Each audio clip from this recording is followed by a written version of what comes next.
আমরা চাই যে আমাদের প্রতিও আমাদের মাননীয় যারা উপদেষ্টা এখন আছেন তারাও আমাদেরকে নিয়ে চিন্তা করবেন এবং আমাদের যোগ্যতা অনুযায়ী যদি আমাদেরকে চাকরি দেন আমরা হয়তো বা সেভাবেই চাকরি করে খেতে পারবো। এরকম বৈষম্য আগেও ছিল, বর্তমানেও আছে আমরা মনে করি। তবে এই বৈষম্যগুলো আসলে আমরা ভাঙতে চাই।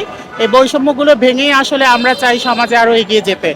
আমরা চাই যে আমাদের প্রতিও আমাদের মাননীয় যারা উপদেষ্টা এখন আছেন তারাও আমাদেরকে নিয়ে চিন্তা করবেন এবং আমাদের যোগ্যতা অনুযায়ী যদি আমাদেরকে চাকরি দেন আমরা হয়তো বা সেভাবেই চাকরি করে খেতে পারবো।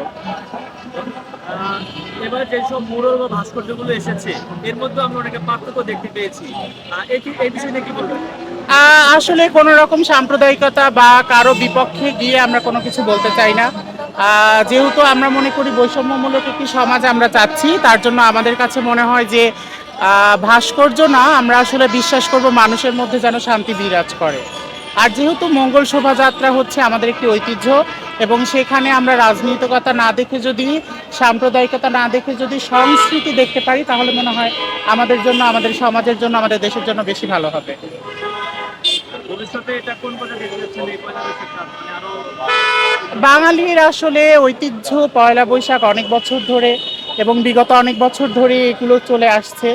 আমরা মনে করি যে যত বছর পৃথিবী থাকবে, যতদিন পৃথিবী থাকবে ততদিনই যেন ওই বাংলার পহেলা বৈশাখ বেঁচে থাকে, যেন এই ঐতিহ্য আমরা বিশ্ব দরবারে উপস্থাপন করতে পারি আরো ভালোভাবে।